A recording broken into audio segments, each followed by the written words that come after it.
계속해서 왕에 대한 이야기를 나누고 있습니다. 오늘 9번째 시간입니다. 여러분들에게 꼭 기억했으면 외웠으면 좋겠다 하는 왕이 몇 명 있었죠? 5명. 자, 이스라엘의 첫 번째 왕은 사울, 두 번째 왕은 다윗. 저하고 눈을 마주치세요. 세 번째 왕은 솔로몬. 여기까지가 통일왕국 시대를 이루고 있다고 이야기를 했고, 솔로몬 이후에 왕국이 갈라집니다. 북이스라엘의 첫 번째 왕은 여로보암, 남유다의 첫 번째 왕은 르호보암. 자, 그래서 우리들이 지난 몇 주 동안 남유다 왕 중에 아사 왕과 여호사밧 왕에 대해서 나눴고요. 지지난 주에는 아합 왕에 대해서, 그리고 오늘은 북이스라엘의 예후라고 하는 왕에 대해서 나누게 됩니다. 여러분들이 가능하면 사무엘상하, 열왕기상하, 역대기상하를 이 기간 중에 묵상하면 훨씬 더 도움이 되리라 생각을 합니다. 네, 꼭 보세요. 오늘도 여로보암의 죄라고 하는 말이 나오는데 이 연관성을 여러분들이 알아야 말씀을 잘 이해할 수 있기 때문입니다. 자, 계속해서 왕들의 이야기를 나누며 저희가 느끼는 것이 있습니다. 어떤 왕도 처음부터 악을 행하지 않았다는 겁니다. 그들이 왕권을 유지하다 보니까 그들이 선한 뜻을 가지고 있었으나 결국은 타락했던, 때로는 유혹에 넘어갔던 왕들의 이야기입니다. 눈에 보이지 아니하는 하나님을 믿고 따른다는 것이 참 힘듭니다. 그래서 사람들은 유혹에 쉽게 넘어갑니다. 왜냐하면 유혹은 눈에 보이기 때문입니다. 그리고 유혹은 우리들에게 보이지 않거나 우리들의 능력이 닿지 않는 것은 유혹이 아닙니다. 여러분들 눈에 보이고 여러분들이 충분히 넘어갈 수 있는 것이 유혹입니다. 연초에 제가 참 이게 강력하게 도전을 받았던 우리 교회 신년 집회 때 오셨던 목사님 중에 한 분, 높은 뜻 정의교회 오대식 목사님이 이런 말씀을 하셨어요. 전이 된다라고 하는 말이 있죠. 전이.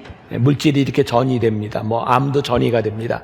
이 전이라고 하는 말을 비유하면서 이렇게 물었습니다. 어떤 교도소에 조폭이 3명이 있다. 그런데 거기에 예수님이 들어가게 되었다. 또 왜 들어갔냐고 막 따지면 힘들어져요. 들어갔어요. 근데 묻는 물음이 뭐냐면 예수님이 거기에 들어갔는데 조폭이 변화되겠는가, 예수님이 조폭이 되겠는가 물었어요. 어떻게 될 것 같아요? 조폭이 변화된다. 우리가 너무나 쉽게 이야기합니다. 그 이유는 아주 분명합니다. 왜냐하면 우리들이 믿는 믿음이 예수님은 강력한 영향력이 있다고 믿기 때문입니다. 그래서 그렇게 전이가 될 것이라고 생각을 하는 거죠. 그런데요, 이런 질문을 했습니다. 그런데 그 강력한 예수님을 믿고 있는 여러분들은 왜 변하지 않습니까? 이유는 둘 중에 하나일 겁니다. 우리 안에 계신 예수님이 능력이 없든지 예수님을 믿는다고 하는 여러분들 마음 가운데 예수님이 없든지 둘 중에 하나입니다.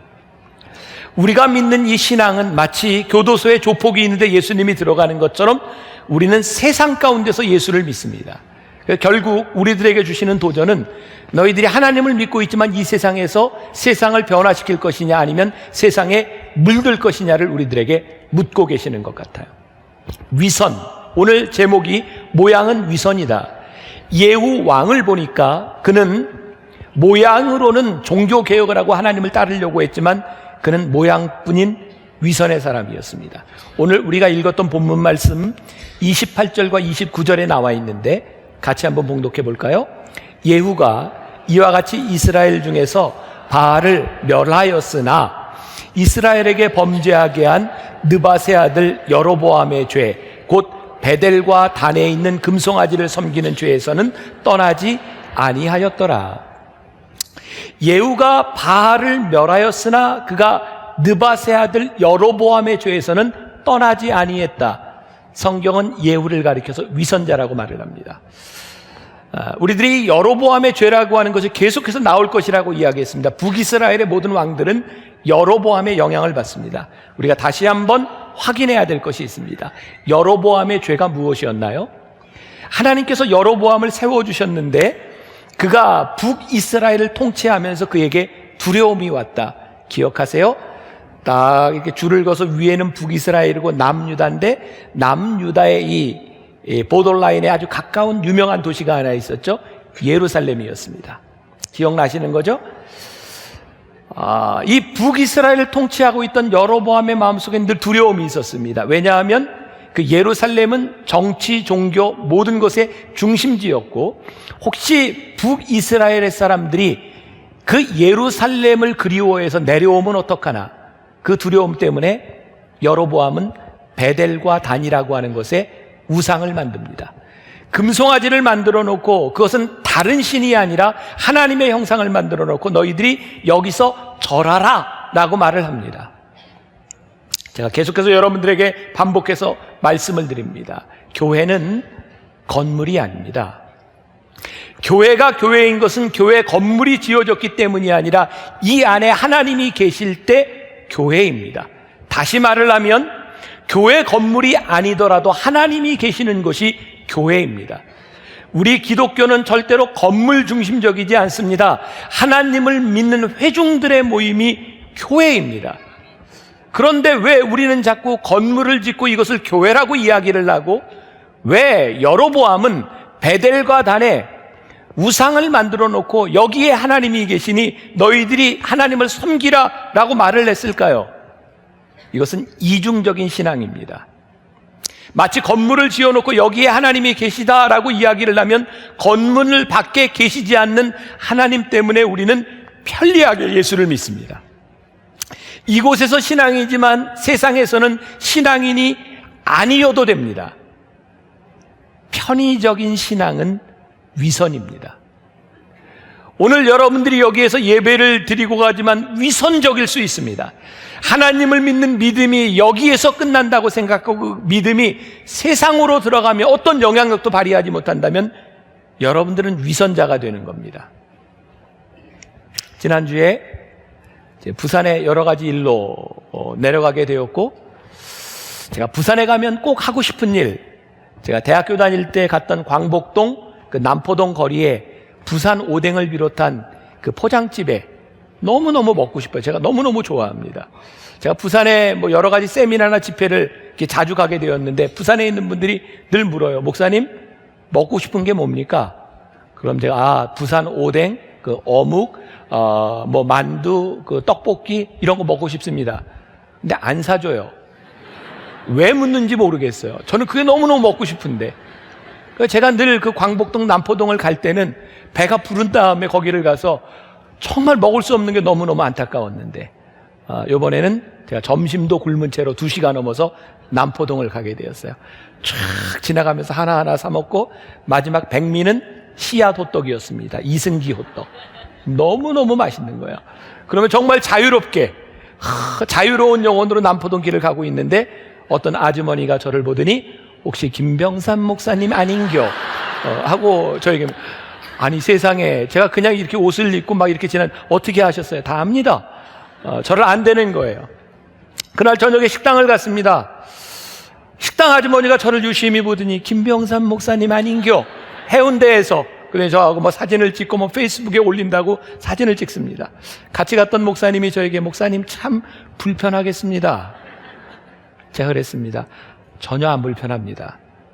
저는 즐깁니다. 어느 날부터인가 제가 그런 생각을 했습니다. 나를 알아보는 사람들이 있는 것이 불편하면 나는 이중적인 삶을 살 수밖에 없다. 제가 만나교회 처음 와서 청년 사역자로 왔을 때 15년 전입니다. 제가 저 앞에 장미마을 동북호롱에 살 때인데, 하루는 제가 이렇게 내려와서 이제 출근을 하려고 가는데 우리 교회 청년을 만났습니다. 그 청년은 지금 집사가 됐고 아이도 있습니다. 저에게 아주 인상적인 얘기를 했습니다. 목사님, 어제 코롱 비디오 마트에 갔었죠? 그래, 갔다. 그랬더니 제가 몰래 숨어서 목사님이 뭘 빌리나 봤습니다. 근데 목사님이 애들 만화 영화를 하나 빌리더군요. 뭘 기대했는지 모르겠어요. 제가 살던 그 아파트는 제가 간 지 한 1년 만에 그 14층 아파트의 반이 우리 교인이 되었습니다. 저 때문이 아니라 거기 있었던 정말 열심인 우리 교인 때문에, 물론 제 이름을 팔기는 했지만 교인이 되었어요. 저희 밑에 집에도 저희 위에 집에도 다 교인이었습니다. 제가 출근을 하려고 나가는데 제 밑에 집에 살고 있던 교인이 저를 보더니, 목사님 어제 몇 시에 주무셨죠? 어떻게 아세요? 우리는 발소리를 들으면 목사님인지 애들인지 왔다 갔다 하는 소리를 다 압니다. 제가 살고 있던 집에 베란다 맞은편도 우리 교인이었고 부엌에서 보는 맞은편도 우리 교인이었습니다. 한번 또 걸어가면서 그 베란다 맞은편에 살고 있던 우리 교인을 만났습니다. 저에게 그러더군요. 목사님 어제 몇 시에 주무셨죠? 어떻게 하셨어요? 우리는 목사님 방에 불 꺼지는 거 보고 잡니다. 제가 그렇게 살았어요, 제가. 얼마나 불편한가라고 이야기할지 모르지만 저는 그때 하나님께 감사를 했습니다. 하나님, 제가 얼마나 부족하면 곳곳에 천사를 세워서 저를 이렇게 지켜주십니까? 여러분, 불편한 것이 여러분들의 삶을 불행하게 만들면, 그것이 불행하다고 생각한다면 우리는 편의를 추구합니다. 편의를 추구하면 우리의 신앙이 위선적이 됩니다. 하나님을 믿는다고 하는 것은 절대로 편리한 일이 아닙니다. 그것이 진리이고 하나님의 뜻대로 살아가야 되기 때문에 우리들이 불편함에도 불구하고 옳은 길을 가기 위해서 그 길을 가는 것입니다. 사랑하는 여러분, 여러분들이 만일 오늘 여기에서 예배를 드리면서 여러분들이 위선적이 될 수 있는 것은 하나님이 여기에만 계시다라고 생각하며 이전을 나가며 하나님과 관계없는 삶을 살아가면 우리들은 위선적이 됩니다. 성경은 우리들에게 말씀합니다. 하나님은 만유의 주제 되신다. 모든 만물 위에 계신 분이고 모든 것에 계신 분이다. 하나님의 영향력이 미치지 않는 곳이 없다. 그 믿음 안에 우리들이 살아갈 때 우리는 위선에서 벗어날 수 있습니다. 미신이란 하나님을 우리의 마음대로 규정하고 미신이란 우리의 마음대로 하나님을 장소에 제한하는 것입니다. 우리들이 미신적으로 신앙을 믿기 시작할 때 우리는 세상과 타협할 준비가 되어 있습니다. 왜냐하면 하나님이 계시지 않는 곳에서 우리는 세속적인 삶을 살아가기 때문입니다.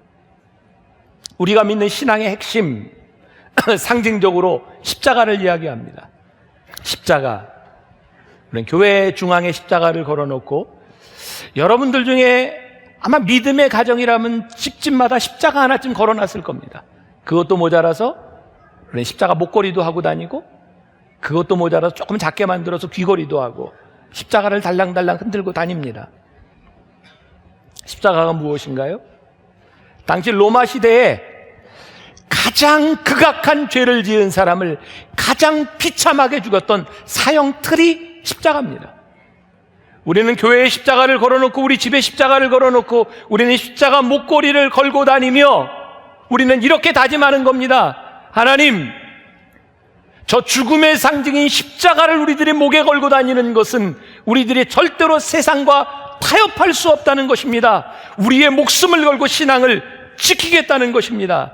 때로는 세상의 체제에 대해서 세속에 대하여 우리들이 물결을 거스리며 태양하겠다는 것입니다. 근데 언제부터인가 우리의 신앙이 그럼 구별해야 될 것이 있습니다. 하나님을 믿는다고 여러분들이 교회를 다닌다고 세상과 벗어나는 것은 아닙니다. 우리는 세상 속에서 살아갑니다. 그러나 세속적이 되어서는 안 됩니다. 세상 가운데 살아가지만 세속적인 것을 거스릴 수 있는 것, 그것 때문에 우리들이 십자가를 달고 다니는 것인데, 오늘 이 예후에게로 돌아가 보면 그 하나님의 부르심 앞에 결단을 하고 바알의 신상들을 우상 숭배하는 사람들을 죽이며 다 부수고 그것을 변소로 화장실로 만들기까지 했는데 결국 그는 철저하지 못하고 그의 왕권을 유지하기 위해 그는 타협합니다. 타협이 무엇인가요? 다 양보가 되는데 이것이 양보 안 될 때, 내가 열심히 하는데 이것만은 하지 않을 때, 그 타협은 우리로 하여금 필연적으로 위선적인 신앙으로 가게 합니다. 몇 주 전에 여호사밧의 이야기를 나누며 그는 전심으로 하나님을 섬겼던 사람이다. 이 전심과 대비되는 말이 위선일 것 같습니다. 오늘 본문 말씀 30절과 31절 말씀을 우리 같이 한번 봉독해 보겠습니다. 여호와께서 예후에게 이르시되 내가 나보기에 정직한 일을 행하되 잘 행하여 내 마음에 있는 대로 아합 집에 다 행하였은즉 내 자손이 이스라엘 왕위를 이어 사대를 지내리라 하시니라.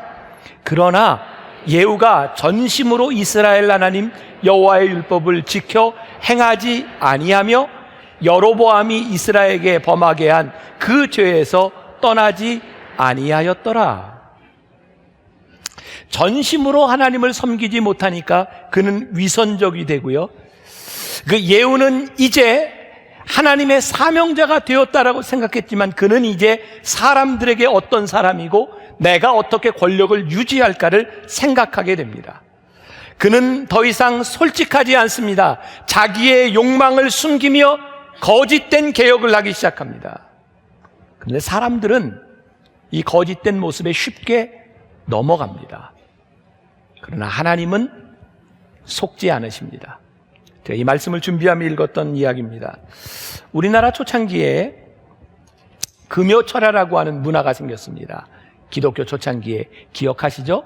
옛날 분들 금요일 날 철야 예배 가면 대개 언제쯤 끝났나요? 옛날에 새벽까지, 그 새벽 예배 갈 때까지.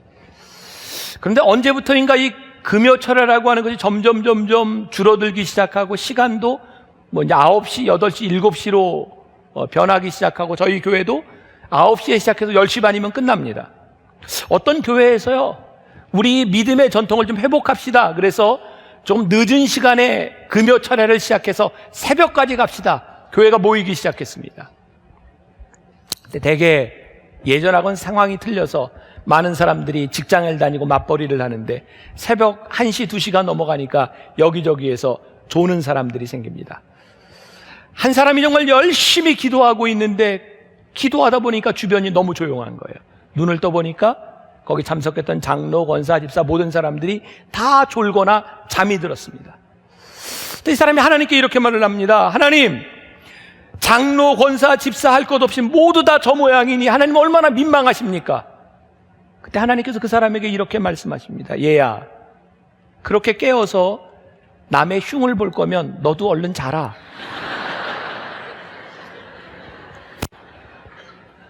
무슨 말일까요? 기도 시간에 자는 것보다 하나님이 더 미워하시는 것이 있습니다. 깨어서 남을 정죄하는 것 더 나쁘다는 말입니다.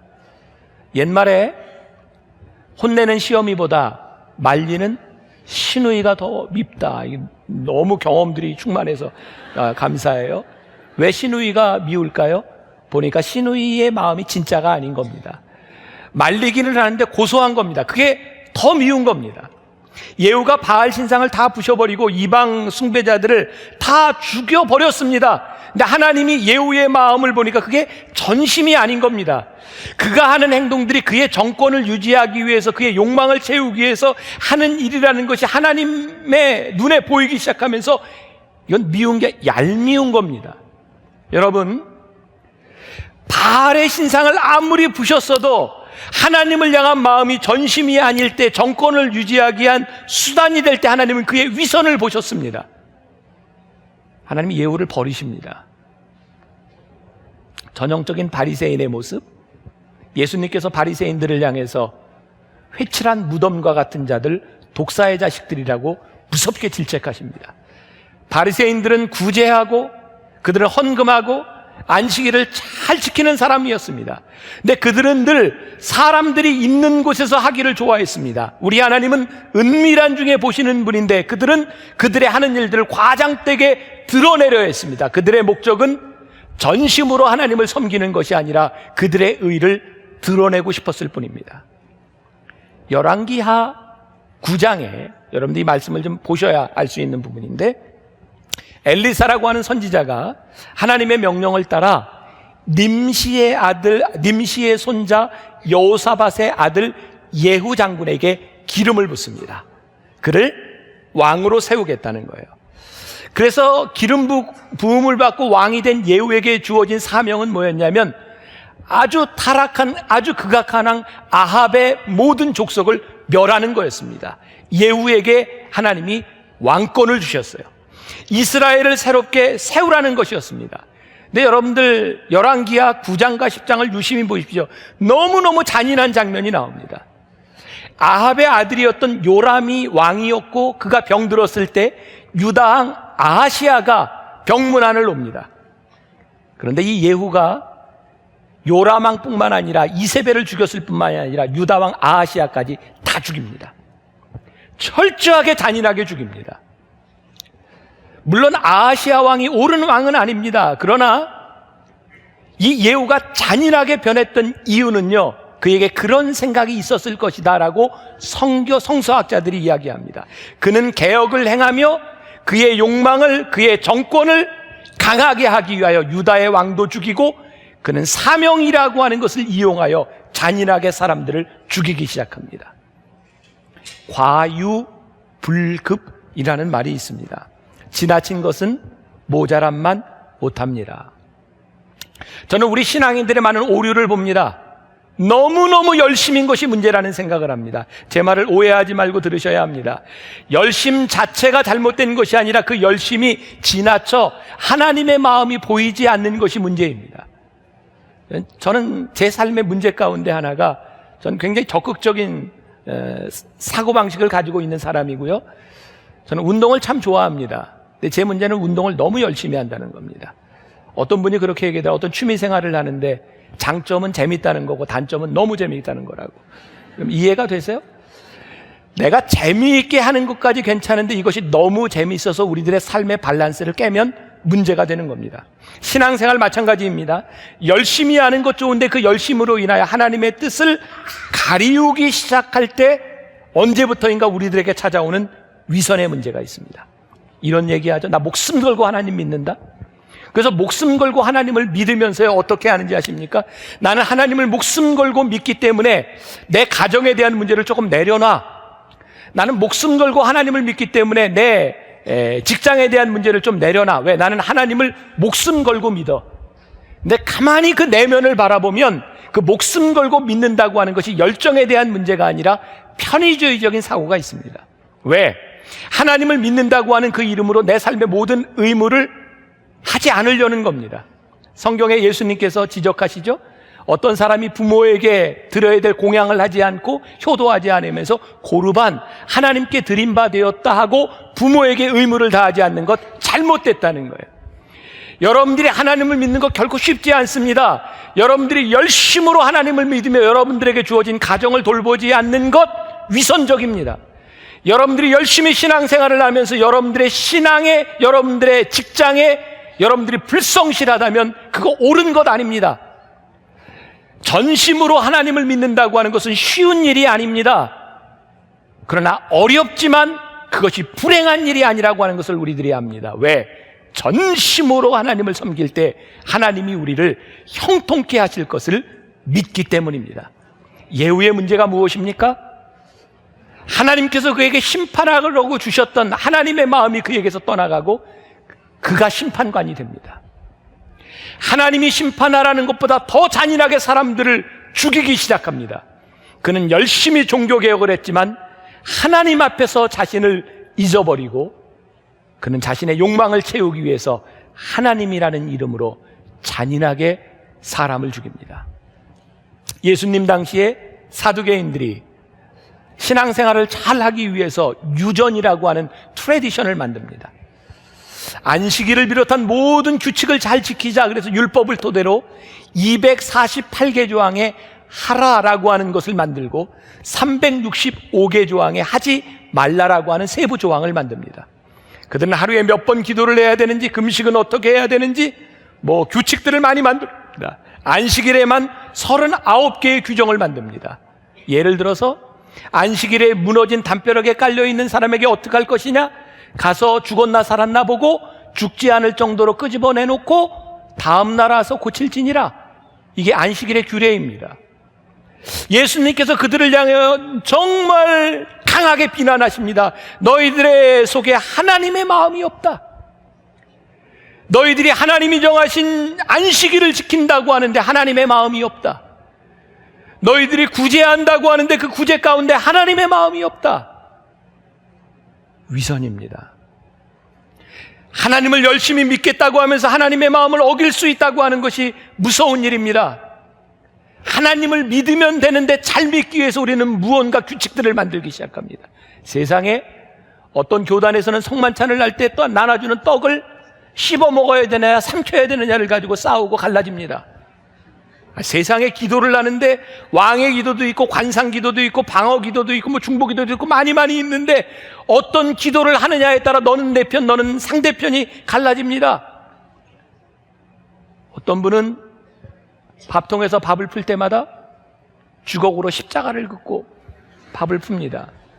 이 밥을 먹으면 건강해질 거야, 지켜줄 거야. 어떤 사람은 십자가를 부적처럼 여러 곳에 붙여놓습니다. 자동차에 이 백밀러에 보면 십자가를 달랑달랑 이렇게 달고 다니는 사람들이 있습니다. 십자가가 나를 지켜줄 거야? 십자가가 여러분들 지켜주지 않습니다. 언제부터인가 우리들 신앙에 마치 우상 금송아지를 만들어 놓은 것처럼 이 십자가를 우상처럼 만들어 놓고 이게 지켜줄 거야. 여러분, 십자가는 우리를 지켜주지 않습니다. 믿음이 무엇입니까? 십자가를 바라보며 하나님을 생각하라는 겁니다. 여러분들이 백밀러에 걸어놓은 그 십자가가 달랑달랑 거리는 것을 바라보며 십자가가 우리를 지켜주시는 것이 아니라 운전할 때 십자가의 마음과 십자가의 정신을 가지고 운전하라는 겁니다.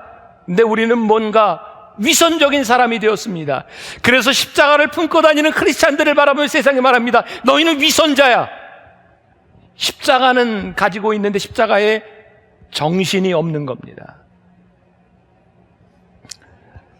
우리들의 욕망이 하나님의 말씀 이외의 것들을 주장하기 시작하고 우리의 욕망과 야망이 하나님의 말씀을 이용하려고 합니다. 예후가 처음부터 그런 사람은 아니었겠지만 그는 종교 개혁을 하면서 하나님이 나에게 사명을 주셨다고 하는 그 이름을 가지고 그는 그의 권력을 과시하려고 합니다. 하나님께서 목회자를 강단에 세워주셨는데 언제부터인가 강단에서 말씀을 전파하는 목회자가 그 권한을 쓰고 싶을 때 위선자가 됩니다. 여러분들이 믿음으로 사업을 시작했는데 언제부터인가 그 사업에 신앙을 이용하려고 할 때 여러분들은 위선자가 됩니다. 그래서 우리는 끊임없이 하나님 앞에 말씀 앞에 서려고 노력해야 합니다. 하나님, 제가 위선적이 되지 않도록 하나님 말씀 앞에 서게 하여 주옵소서. 아프리카에 원숭이를 잡는 두 가지 방법이 있다고 하죠. 하나는 술을 탄 단물을 원숭이가 지나가는 길목에 놓아두면 원숭이가 가다가 단물을 먹고 또 먹고 또 먹고 취해서 잠들면 잡습니다. 또 하나의 방법은 원숭이의 손이 간신히 들어갈 만한 그런 조롱박 같은 덫을 만들어 놓고 그 안에 원숭이가 좋아하는 것을 넣으면 원숭이가 손을 가지고 짚는데 빠지지 않습니다. 그때 잡으러 가면 원숭이는 그거 잡은 거 놓지 않아서 잡힌다는 겁니다. 욕심은 우리를 가장 명확하게 잡아놓는 덫입니다. 그래서 사단은요, 우리들에게 욕심이라고 하는 것이 들어오게 함으로 인하여 우리를 위선적으로 우리의 신앙을 망가지게 합니다. 여러분, 에덴 동산의 아담과 하와에게 하나님께서 정말 놀라운 축복을 주셨어요. 이 모든 건 너희에게 준다. 그런데 동산 가운데 있는 선악과만은 먹지 말아라. 아담과 하와는 그들에게 주어진 모든 것들을 참 너무너무 엔조이하고 하나님의 축복을 즐겼어요. 근데 어느 날 사단이 다가가서 얘기합니다. 하나님께서 너에게 모든 것을 다 주셨는데 저 동산 가운데 있는 선악과는 먹지 말라고 했지. 갑자기 주어졌던 축복이 눈에 들어오는 것이 아니라 먹지 말라고 한 그것이 그들에게 축복이 아니다라는 생각이 들어옵니다. 왜 우리들은 하나님께서 우리들에게 허락하신 많은 것들을 누리지 못하고 내가 갖지 못한 한 가지 때문에 우리는 욕심을 부리며 우리들이 하나님 앞에 범죄하게 될까? 왜 우리들이 주신 것을 누리지 못할까? 왜 우리는 순종을 축복이라고 생각하지 못하고 내 마음대로 하는 것을 축복이라고 생각할까? 우리들에게 욕심이 들어오기 때문입니다. 열왕기하 10장 16절에 같이 한번 볼게요. 이런 구절이 나옵니다. 이르되 나와 함께 가서 여호와를 위한 나의 열심을 보라 하고 이에 자기 병거를 타고 예후가, 자 여러분들 보세요. 여기서 뭐가 중심일까요? 여호와를 위한 열심이 중심입니까? 여호와를 위한 나의 열심이 중심입니까? 문맥으로 볼 때 이 예후는 여호와를 위한 나의 열심을 보라는 겁니다. 그의 열심이 자신을 위한 것이 되어버렸습니다. 열심을 가장한 욕망이 되어버렸습니다. 그는 정말 열심히 바알 신당을 다 부숴버리고 그것을 변소로 만들어 버렸는데 그것이 중요한 것이 아니라 그것을 만드는 그의 속마음을 하나님이 보셨어요. 마태복음 6장 1절에 보니까 사람에게 보이려고 그들 앞에서 너희 의를 행하지 않도록 주의하라. 그리하지 아니하면 하늘에 계신 너희 아버지께 상을 받지 못하리라. 기도가 문제가 아니라 기도의 목적이 문제입니다. 우리의 열정이 문제가 아니라 열정의 목적이 문제입니다. 우리들의 사명이 문제가 아니라 그 사명을 우리들에게 주신 하나님의 마음이 문제입니다. 저는 이스라엘의 왕들을 바라보며 그들의 열심이 이렇게 변질될 수 있구나, 그들에게 욕심이 들어가는 순간 이렇게 타락할 수 있구나, 하나님께서 우리들에게 주시는 교훈이 무엇일까? 너희들 끝까지 믿음을 지켰으면 좋겠다. 이스라엘 왕 중에 실수하지 않은 왕들이 없습니다. 그러나 문제는 실수하고 돌아오느냐 돌아오지 않느냐에 대한 문제입니다. 실수가 반복되면 실패입니다. 그러나 실수하고 돌아오면 하나님께서 우리를 다시 쓰십니다. 예후를 통해 우리들에게 주시는 말씀입니다. 우리들에게 치명적인 유혹, 위선, 욕망, 그것에서부터 돌아오라고 하는 말씀입니다.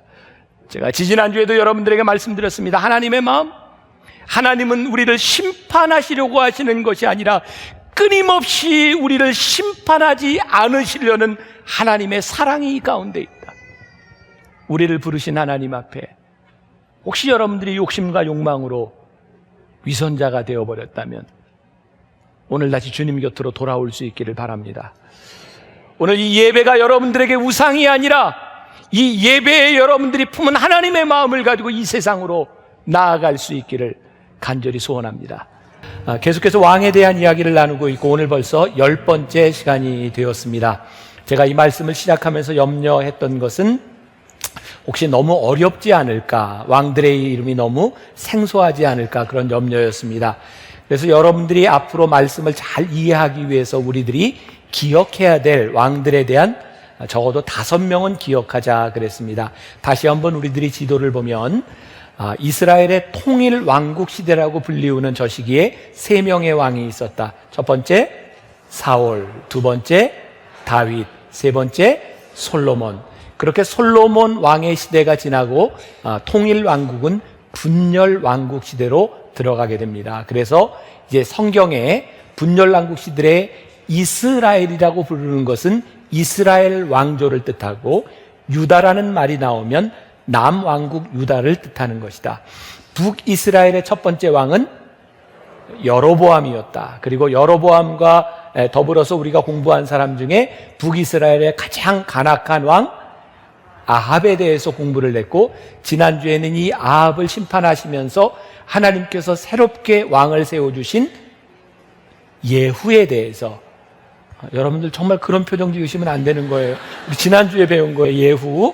자, 그 다음에 남유다는 첫 번째 왕이 르호보암이었다. 그리고 르호보암 이후에 아사왕과 그리고 전심으로 하나님을 섬겼던 여호사밧, 그리고 오늘은 유다 왕 중에 요아스에 대해서 공부를 합니다. 모든 사람의 이름을 여러분들이 외울 수는 없지만 적어도 통일왕국 시대의 사울, 다윗, 솔로몬, 그리고 북왕국의 여로보암과 남왕국의 르호보암 정도는 기억을 하자 그랬습니다. 오늘 이 요아스를 통해서 우리는 만남이라는 것을 좀 생각하게 됩니다. 제가 인터넷상에서 보았던 어떤 목사님의 글인데 내일 결혼하는 청년의 순서지를 만들고 있었습니다.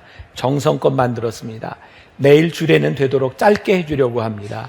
하나님, 부모님, 배우자 늘 생각하라고. 2013년 33살의 나이로 설날 즈음 위암으로 죽은 휴스케의 영웅 임윤택 이야기를 하려고 합니다. 아세요? 임윤택? 결혼 승낙을 위해 찾아온 위암 말기의 환자에게 딸의 결혼을 허락하며 신부 어머니가 말했답니다. 살다 보니 사랑은 길이가 아니라 깊이더라고. 결혼은 함께 있고 싶어서 하는 게 아니라 헤어지면 죽을 것 같아서 하는 거라고 말해야겠습니다.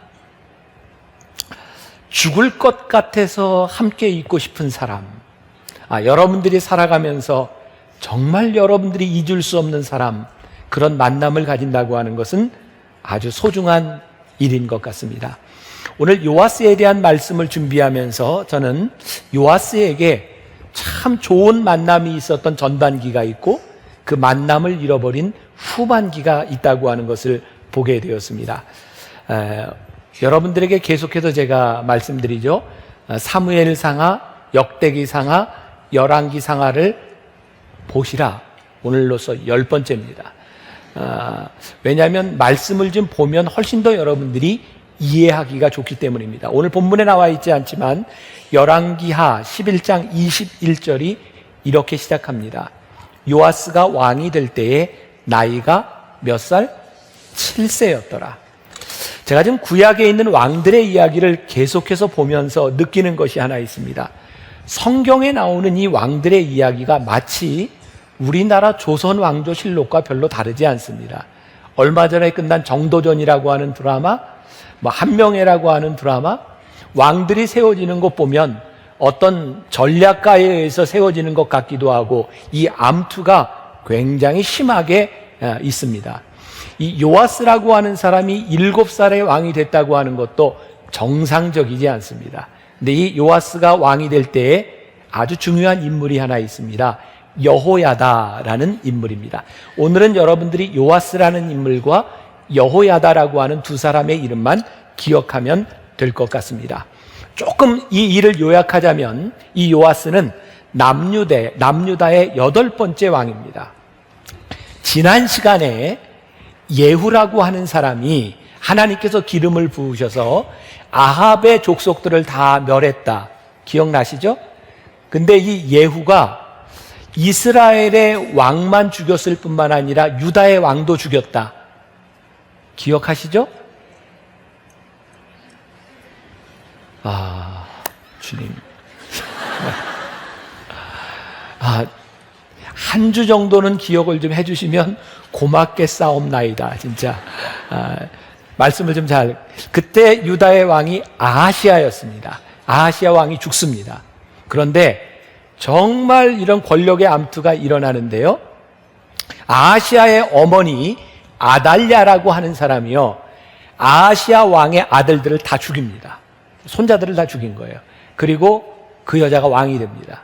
이때 요아스는 갓난 아이였는데 여호야다라고 하는 제사장이 예루살렘 성전에서 몰래 숨겨가지고 이 아이를 키웁니다.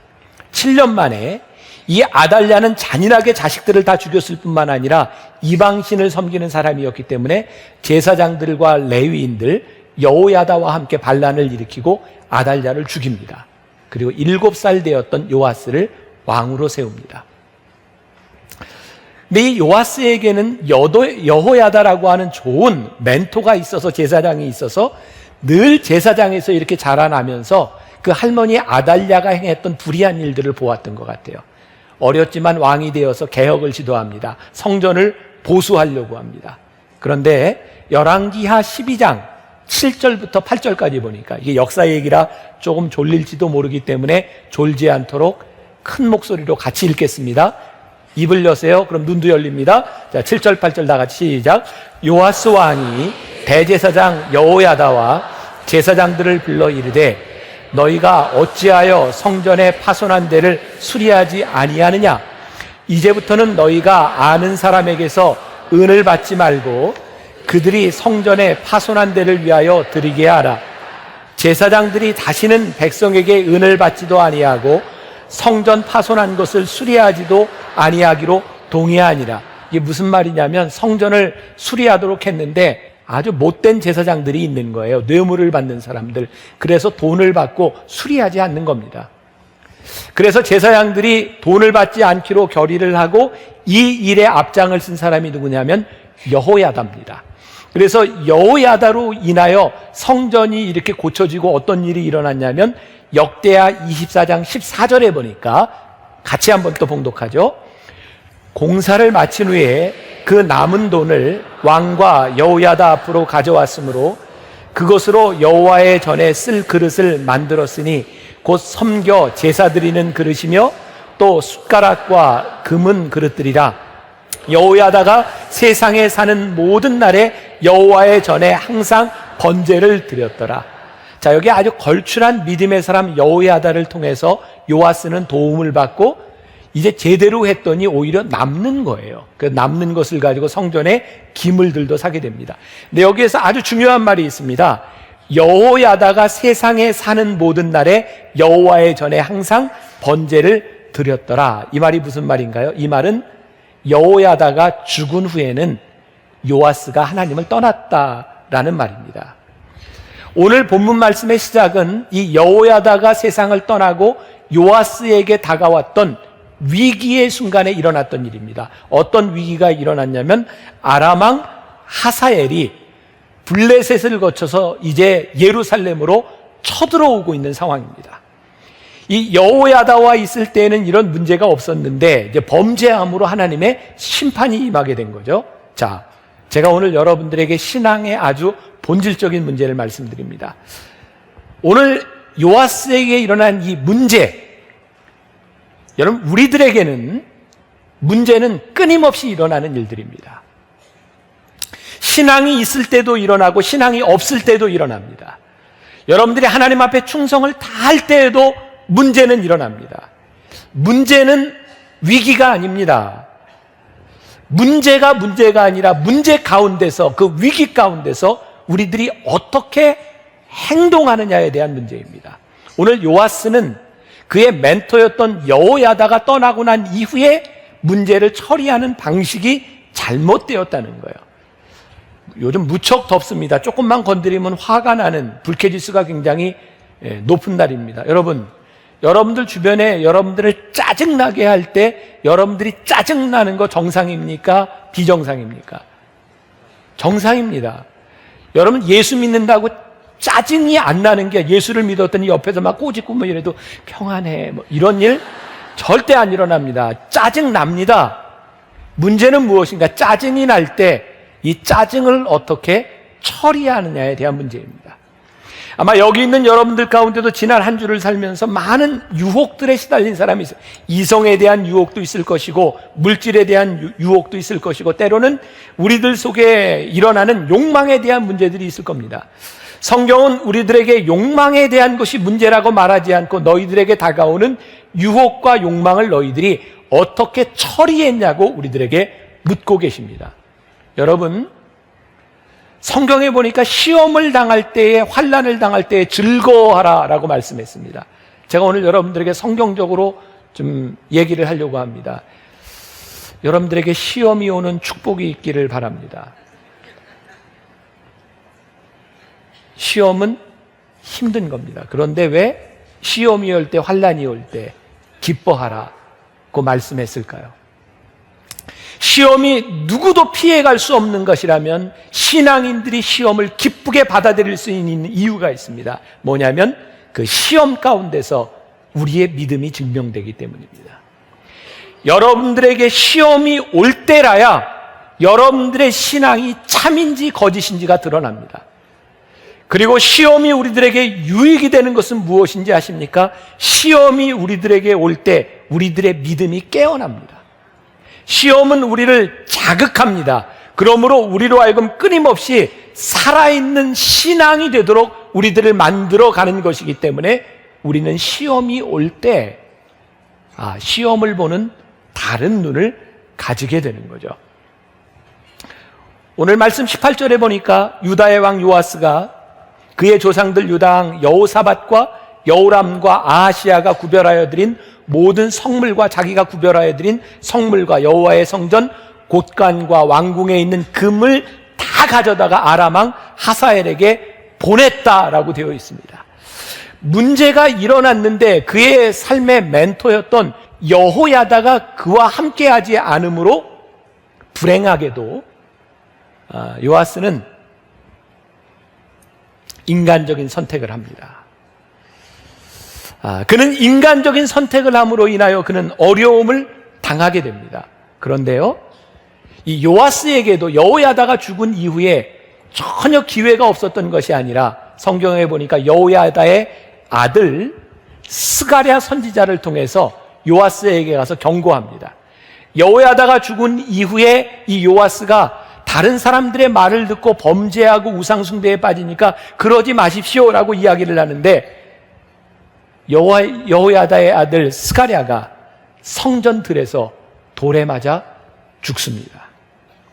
바로 그때 아람 왕 하사엘이 올라와서 가드를 쳐서 점령하고 예루살렘을 향하여 올라오게 되는 상황입니다. 제가 오늘 말씀을 준비하며 만남에 대한 생각을 했습니다. 제가 좋아하는 잠언 27장 17절에 보면 철이 철을 날카롭게 하는 것 같이 그 사람이 그 친구의 얼굴을 빛나게 하느니라 라고 했는데, 여호야다가 있을 때 요아스는 정말 빛나는 왕입니다. 그가 신앙의 길을 잘 갔습니다. 그런데 여호야다가 없음으로 인하여 그가 빛을 잃습니다. 제가 오늘 여러분들에게 그런 믿음의 도전을 드리고 있습니다. 여러분들은 지금 살아가며 여러분들의 얼굴을 빛나게 할 수 있는 믿음의 동역자들, 여러분들의 믿음을 지켜주는 친구들이 있습니까? 어제 남성 성경 공부 4기를 마치며 저에게 제일 큰 기쁨은 성경 공부를 마치며 했던 젊은 아버지들의 간증이었어요. 이 기간을 통하여 나를 붙들어주는 믿음의 동역자들이 있다고 하는 것이 너무 감사했고, 꿈이 있다면 이 믿음의 동역자들과 함께 끝까지 가고 싶은 그 마음이 있다는 것을 보면서 우리들에게 이 믿음의 친구가 있다는 것이 얼마나 중요한가. 여러분들이 신앙생활하는 가운데 여러분들의 얼굴을 빛나게 해주는 믿음의 동역자가 있는가, 아니면 여러분들의 믿음을 꺼트리는 사람을 옆에 두고 있는가? 여러분들이 자녀들에게 좋은 신앙의 멘토가 되고 있는가? 여기 설교하는 이 목회자가 여러분들의 신앙의 멘토가 되고 있는가? 여러분들이 이런 좋은 신앙의 멘토들을 만난다고 하는 것은 얼마나 소중한 일인지 몰라요. 그런데 문제는 뭡니까? 요아스의 좋은 신앙의 멘토였던 여호야다가 세상을 떠났다는 겁니다. 전 말씀을 준비하면서 저에게 떠올랐던 내 인생의 가장 소중한 멘토는 누구였을까? 저에게 두 분이 생각이 났어요. 하나는 제가 군목 시절에 목회를 해야 될까 말아야 될까 고민하며, 저는 목회자로서의 아이덴티티가 없어서 목회를 그만둬야 되겠다고 생각할 때 제가 원해서가 아니라 억지로 참석했던 부흥회여서 제가 은혜를 받았습니다. 은혜를 받고 그 목사님이 얼마나 감사하고 고마운지 저 평생 지금까지도 그래 본 적이 없는데, 그 강사방에 제가 찾아갔습니다. 그리고 머리를 드밀고 무릎 꿇고 기도했습니다. 목사님, 저를 위해 기도해 주세요. 저 목사님처럼 되고 싶습니다. 제가 능력을 받고 싶습니다. 무릎 꿇고 기도했어요. 근데 불행한 건 제가 그렇게 은혜를 받고 닮고 싶던 그 목사님이 제가 지금은 닮을 수 없는 목사님이고, 제가 더 이상 존경할 수 없는 목사님이 되어버린 것이 저에겐 제일 가슴 아픕니다. 내가 은혜를 받았던 목사님인데. 또 한 분 제가 잊지 못하는 건, 제가 미국에 공부하러 가서 1년쯤 지났을 때 공부가 너무너무 힘들었어요. 포기해야 되겠다. 아니, 내가 이 과정을 조금 쉬운 과정으로 공부를 해야 되겠다. 그리고 고민하고 있을 때 저에게 다가온 처음 만났던 목사님이 있었습니다. 선배였던 목사님에게 제가 이렇게 얘기했습니다. 목사님, 저 너무너무 힘들어요. 저 포기할까 봐요. 그 목사님이 저에게 한마디 했습니다. 김 목사님, 끝내세요. 사람이 한 번 포기하면 또 포기합니다. 끝내세요. 그 말 한마디가 저로 하여금 제가 들어갔던 대학원 과정을 마치게 했고, 그 과정을 마치면서 제 삶을 변하게 만든 건, 어떤 어려움이 있어도 포기하는 것은 옳은 일이 아니다. 저는 그 이후에 제가 하는 일들에 대해서 끝까지 하는 삶을 살아가게 됐던 것 같아요. 한 분은 지금까지 교제를 하고 있지만 한 분은 더 이상 저의 멘토가 되어버리지 않은 그런 상황. 우리들에게 멘토가 필요하지만 정말 그 멘토가 우리들에게 끝까지 갈 수 있는가? 사람은 사람일 뿐입니다. 그러면서 오늘 저에게 깨닫게 된 것이, 하나님, 우리들에게 좋은 멘토도 필요하지만 하나님, 우리의 일생을 끝까지 인도해 줄 말씀이 우리들에게 멘토가 되었으면 좋겠습니다. 여러분, 이스라엘의 왕의 이야기를 보니까 이스라엘 왕들이 범죄하고 그들이 잘못될 때마다 성경이 똑같이 이야기합니다. 하나님의 말씀에서 떠났다. 우리가 하나님의 말씀을 우리들의 삶의 멘토를 삼고 우리들이 끝까지 말씀으로 살아갈 수 있는 것이 얼마나 소중한 일인지. 그래서 사도 바울은 영의 아들 디모데에게 디모데후서 3장 16절부터 17절에서 이렇게 말을 합니다. 같이 봉독해 보면 좋겠습니다. 모든 성경은 하나님의 감동으로 된 것으로 교훈과 책망과 바르게 함과 의로 교육하기에 유익하니 이는 하나님의 사람으로 온전하게 하며 모든 선한 일을 행할 능력을 갖추게 하려 함이니라. 사도 바울이 영의 아들 디모데에게 권면했던 건 하나님의 말씀이었습니다. 그 말씀이 너로 하여금 온전하게 하며 모든 선한 일을 할 수 있도록 너에게 능력을 줄 것이다. 예수님께서 성령에 대한 말씀을 요한복음에서 여러 번 하십니다. 요한복음 16장 8절에 보니까 그가 와서 죄에 대하여 의에 대하여 심판에 대하여 세상을 책망하시리라. 그가 누구냐면 성령님입니다. 요한복음 14장 26절에서 보혜사 곧 아버지께서 내 이름으로 보내실 성령 그가 너희에게 모든 것을 가르치고 내가 너희에게 말한 모든 것을 생각나게 하시리라. 중요한 것은 우리들에게 문제가 없는 것이 아닙니다. 위기가 없는 것이 아닙니다. 우리 인생의 위기 가운데서 생각나게 하시는 하나님의 말씀이 우리들 가운데 있느냐는 것이에요. 우리가 하나님의 말씀을 우리들의 삶의 멘토로 삼아 우리들이 살아간다고 할 때 우리들이 어떻게 성령님의 도움을 받을 수 있을까? 우리들이 얼마나 민감하게 성령님의 음성을 들으며 우리들이 살아갈 수 있을까? 이번 주간은 저에게 너무너무 소중하고 기쁜 주간이었어요. 무지하게 바쁘기도 했고요. 제가 평소에 신방을 그렇게 잘하는 사람이 아닌데 왜 하나님이 그런 마음을 주셨는지 모르지만 신방해야 될 곳을 생각나게 하셨어요. 연락을 하고 신방을 갔습니다. 그리고 깨닫게 된 게 있어요. 하나님이 그래서 나를 보내셨구나. 제가 금요일에는 정말 오래된 우리 송파에 있었던 우리 믿음의 어른들을 생각하며 특히 몸이 아픈 분들, 제가 다는 못하지만 하루 날 잡아서 신방을 해야 되겠다. 몇 집을 이렇게 신방을 하는데 그 신방하는 동선에 있는 그 길 동선상에 있는 우리 교인들이 생각이 나는 거예요. 시간은 한정되어 있고 하나님 어떡하죠? 제 마음에 그런 생각 주시는 거예요. 신방을 못해도 가서 현관 앞에 가서 붙들고 기도라도 하고 와라. 신방하다가 제일 가까운 집에 전화를 했어요. 계세요? 계시면 저 갈게요.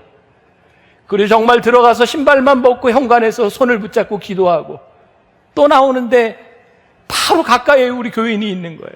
전화를 했어요. 저 지금 옆에 있는데 들어갈게요. 목사님 잠깐만요. 옷 좀 입고요. 여름이라 그랬던 것 같아요. 집에도 안 들어가고 현관에서 또 붙들고 기도했어요. 근데 그 옆집에 또 교인이 있는 거예요. 전화했어요. 저 여기 왔는데 갈게요. 문을 열고 들어갔어요. 손잡고 기도하는데 우는 거예요. 하나님 저 여기 안 왔으면 어떡할 뻔했나요? 너무너무 좋아하는 교인을 보면서 하나님 너무너무 감사해요. 내가 이렇게 민감하게 내 마음속에 주신 하나님의 음성을 따라 움직이는 것이 이렇게 감사한 일이구나. 작은 일이지만 저는 여러분들에게 그런 도전을 주고 싶어요. 우리가 성령님을 멘토로 살아간다면, 하나님의 말씀을 멘토로 살아간다면, 우리가 말씀에 기울이려고 우리들이 민감한다면 하나님은 우리들을 통해서 우리의 삶을 온전케 하시는 일을 위하여 얼마든지 우리를 인도하실 수 있는 분, 그분이 우리 하나님이 아니실까? 무서운 일입니다. 요아스가 잘못된 선택을 했는데 잘못된 선택은 잘못된 결과를 낳습니다. 요아스는 이렇게 생각했던 것 같아요. 아람 왕 하사웰이 쳐들어오는데 내가 어떻게 이길 수 있을까? 그래서 성전과 그리고 궁전에 있는 모든 돈을 가지고 그의 마음을 삽니다. 잘 들으십시오. 그가 사람의 마음을 샀으나 하나님의 마음을 잃었습니다. 우상숭배가 무엇입니까? 그 사람의 마음을 사기 위해서 하나님을 귀하게 여기지 아니하고 하나님의 것을 사람들에게 갖다 바친 것, 그것이 우상숭배입니다. 요아스는 비참하게 인생을 마감합니다. 그를 따르던 그의 신복들이 그를 배신하고 그를 죽이게 됩니다. 저는 오늘 그런 생각합니다. 우리가 만일 누군가의 마음을 돈으로 산다면 그 사람은 또 다른 돈에 넘어가지 않겠습니까?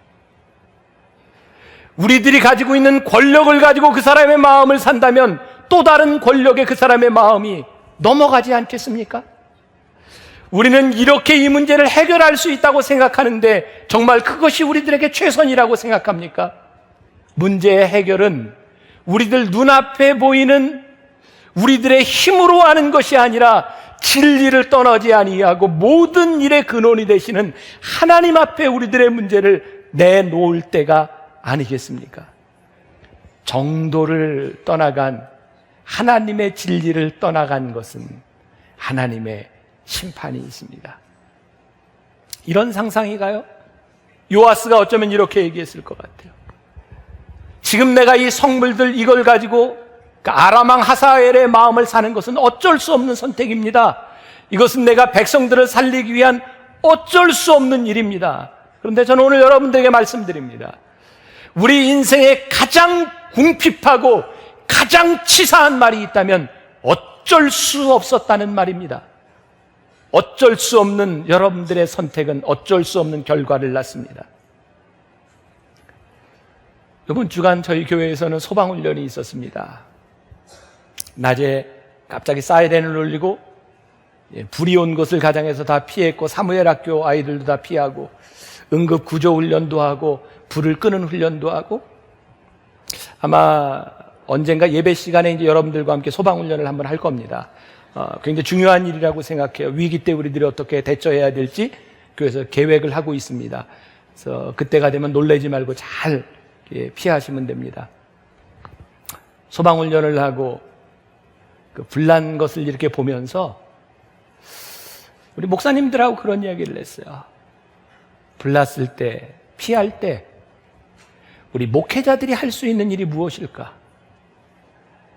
끝까지 남아서 교인들을 위해 우리가 죽는 거다. 저는 세월호 사건이 터지고 난 이후에 그 선장을 비난하는 것을 보며 그 선장은 얼마든지 자기 이야기를 할 수 있을 것 같아요. 나는 어쩔 수 없었고 이런 상황에서 어쩔 수 없었고 그 세월호의 사건이 저에게는 참 많은 것을 생각나게 했습니다. 하나님, 혹시라도 제가 교인들과 이런 일을 당한다면 저 어떻게 할까요? 네, 제 속에 하나님이 주신 답입니다. 저는 교인들을 위해 죽습니다. 왜냐하면 여러분들은 제 양이고 저는 목자이기 때문입니다.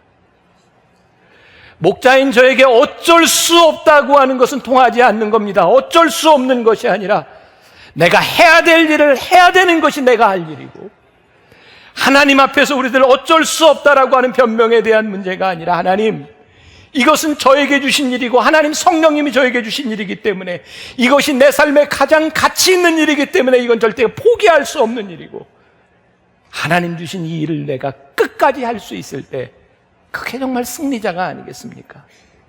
제가 청년들에게 자주 하는 말이 있습니다. 너희들 이렇게 살다 죽어도 후회하지 않겠니? 적어도 우리들에게 주신 사명과 우리들의 가슴을 뛰게 하는 일, 그리고 진리를 지키는 그 일 때문에 우리들이 뛰는 가슴을 가지고 살아도 후회하지 않을 수 있는 거예요. 종교개혁자 루터가 그의 삶의 곤고함 가운데서 종교재판을 앞에 놓고 그가 죽을 수도 있는 그 가운데서 그는 담대하게 하나님께 이렇게 기도합니다. 하나님, 제가 여기 있습니다. 저를 도와주세요. 요아스가 이방의 왕이 쳐들어오는 그 어려움 가운데서 그가 돈을 가지고 문제를 해결하려고 했을 때 그의 무게가 다 자기에게 옵니다. 그 어려움 가운데서 그가 해결할 수 없는 상황 가운데서 하나님 도와주세요. 하나님 저에게 무슨 말씀을 하시나요? 라고 기도했더라면 어려움은 동일하지만 그 어려움의 무게를 하나님이 지시지 않았겠습니까? 우리는 오늘도 우리의 곤고함, 우리의 시험과 위기들을 내가지려고 하는 것 같아요. 그래서 우리는 수없이 어쩔 수 없다는 말을 하는 것 같아요. 하나님이 우리들에게 원하시는 것은, 하나님, 저를 도와주세요. 제가 너무 버겁고 제 힘으로 해결되지 아니하고 내 생각과 내 마음으로는 답이 없는 것 같은데 하나님 도와주세요. 말틴 루터는 하나님께 도움을 구하며 멋진 찬양을 합니다. 내 주는 강한 성이요 방패와 병기 되시니 큰 환난에서 우리를 구하여 내시리로다. 오늘 여러분들에게 믿음의 도전을 던집니다. 요아스에게 왔던 것처럼 우리들에게도 수없이 많은 문제들이 다가오게 될 것입니다. 하나님의 말씀이 여러분들의 삶의 멘토가 되고 하나님의 말씀대로 살아가기 위하여 성령께 민감하려고 하는 여러분들이 성령님의 인도하심을 받을 때 더 이상 우리는 어쩔 수 없었습니다가 아니라 우리들 가운데서 역사하시는 하나님의 역사를 우리들이 경험하며 살아가지 않겠습니까? 우리가 믿는 것이 무엇입니까? 우리는 의의 최후 승리를 믿습니다. 의인의 번성함, 악인의 번성함을 부러워하지 마십시오. 하나님이 심판하시기 때문입니다. 의인의 고난을 두려워하지 마십시오. 의인은 최후 승리할 것이기 때문입니다.